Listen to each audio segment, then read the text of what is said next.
Hello, hello, hello. Hello Philippines, hello world.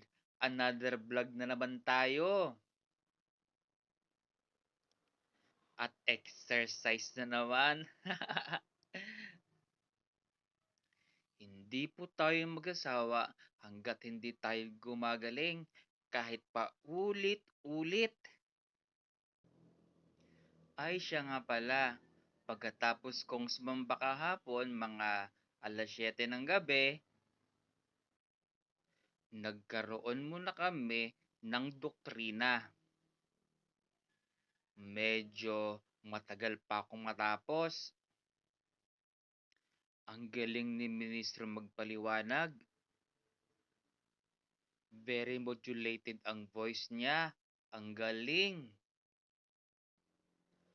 Sabi sa lesson, ang tao daw ay nagsimula sa unggoy.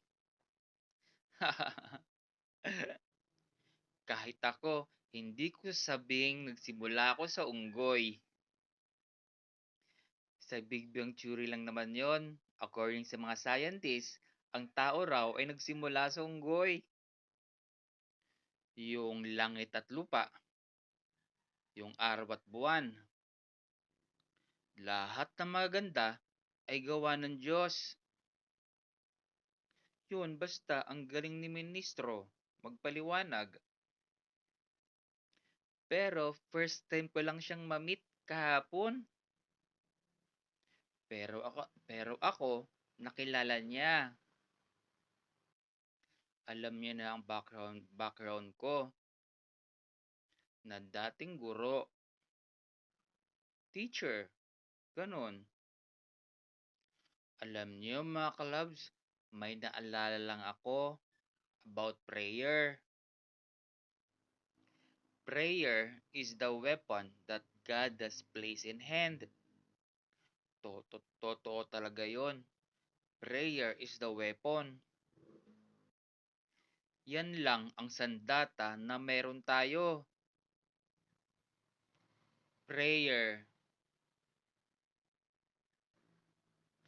Keep believing, keep hoping, keep trusting, keep believing, keep leaning on God.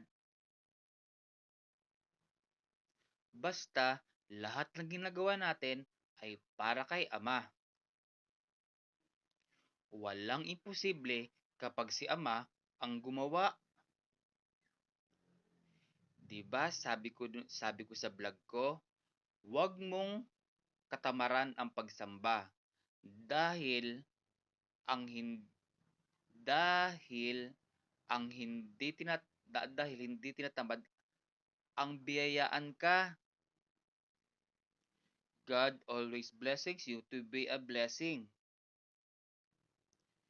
Not so the blessing will end with you,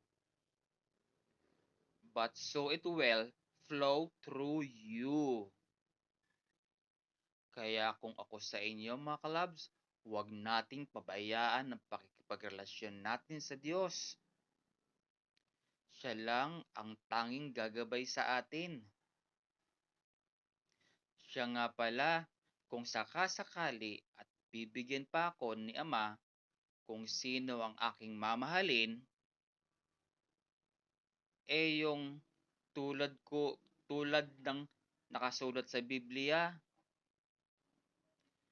ako'y iibig lamang sa kapwa ko mananampalataya. Mas magkakaintindihan kayo. At dumating man ang pagsubok sa buhay, mas magkakaunawaan at mas madaling lutasin ang problema. Mas mapagagaan dahil kasama namin si Ama. Kaso, wala pa eh. Kaya ipinagdarasal ko kay Ama na bigyan niya na ako ng partner. Hay, ang sarap maging iglesia. I'm proud to be a iglesia ni Cristo.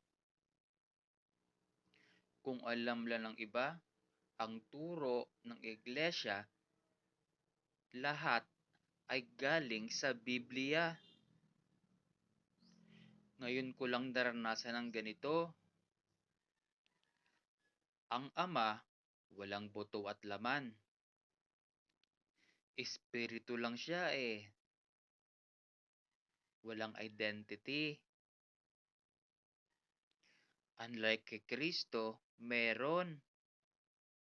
Meron siyang buto at laman. Umakyat siya sa langit ng buo. Medyo mahaba pa ang pag-aaral ko sa doktrina